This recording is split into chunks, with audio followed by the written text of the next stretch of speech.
I didn't see you there. Hello, my name is Dr. Luke Sarzecki, and I am a professor at the University of New Hampshire. Recently, Chicago has been feeling the effects of gentrification.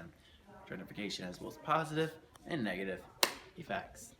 Some of the positive effects of the gentrification is it eliminates crime rates, there's more places for food, the overall economy improves, there's better housing and utilities, there's better access to city services, there's more jobs, temporary increase in diversity, and there's funding to public neighborhood schools. And how do you feel about the trail?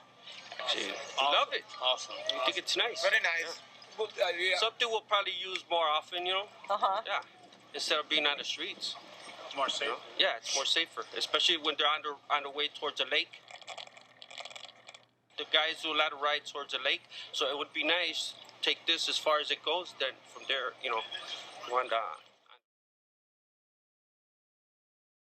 Hi, I'm Franklin Feeney, professor of social sciences at Harvard University, and I'm here to talk to you about the negatives of gentrification.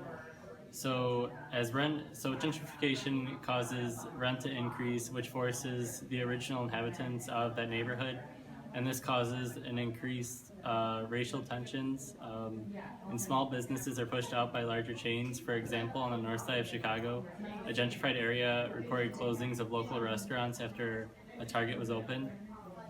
And over time, an increased Caucasian population decreases the diversity of the neighborhood, and this can lead to an increase in homelessness in other neighborhoods, leading affordable housing to become scarce. Then the final point of exclusionary displacement refers to what happens kind of over time.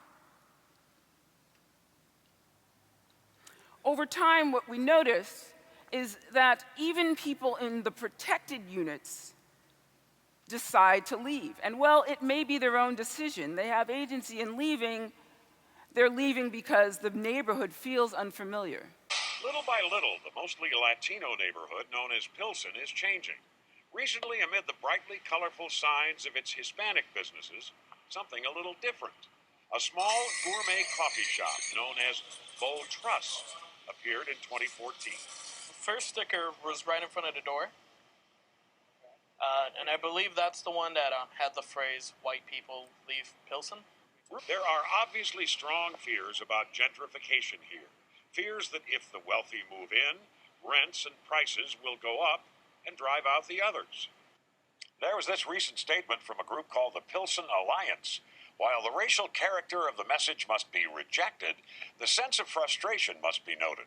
Low-income families are being displaced from Pilsen and being replaced by wealthier, more educated white people. Introduce yourself. I'm Rachel, and I live in Logan Square, which is a neighborhood in Chicago that has become more gentrified in the last couple of years. What was Logan Square like when you were a child? Well, the differences that I've noticed is that when I was younger, there were definitely fewer younger families moving in, and less like housing development, and fewer cafes and restaurants than there are now. Go. Okay, so I remember when I was doing the selective enrollment process, and we had to consider what tier we were in. We had been tier 2 the previous year, which would have been good, but then they changed it to tier 3, which I think is an indication of the area being gentrified because the tiers are based off of the income of the neighborhood. Oh my goodness, I should say. Hello, this is Lester Holt from NBC News. Today, we will sit down and interview with Dr. Washington, a teacher at Whitney M. Young United High School, about gentrification. Stay tuned. What are the negative effects of gentrification? So when you think about gentrification, it's essentially the displacement of individuals outside of their community. When this happens, it's usually when people come in, they want to improve a community that is under-resourced, which is a good thing, right? But as a result of that, what usually happens is within that space, the property taxes and things go up. Individuals that do not own perhaps their business, or maybe they're a tenant and they're paying rent within a building in the community that is being gentrified, once the property taxes go up, then usually the rent will go up. And individuals that cannot afford for that change and that shift are usually inadvertently displaced. As I mentioned, gentrification is not the same as revitalization. Revitalization refers to neighborhood change, improvement, upgrading, but it's done from the bottom up. It's usually done with community residents and community organizations, often with the help of public and private sector, but they're improving housing, attracting businesses to the corridor, making the neighborhood safe and clean. But the most important point in revitalization is that the neighborhood remains affordable for low-income people. Across the city of Chicago, communities are being reborn. Residents of public housing are getting new homes and a new lease on life as well. All of this is happening under the Chicago Housing Authority's innovative plan for transformation.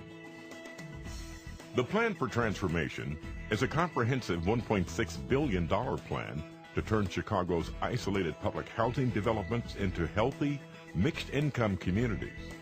In the process, the CHA hopes to redeem the image of public housing here and across.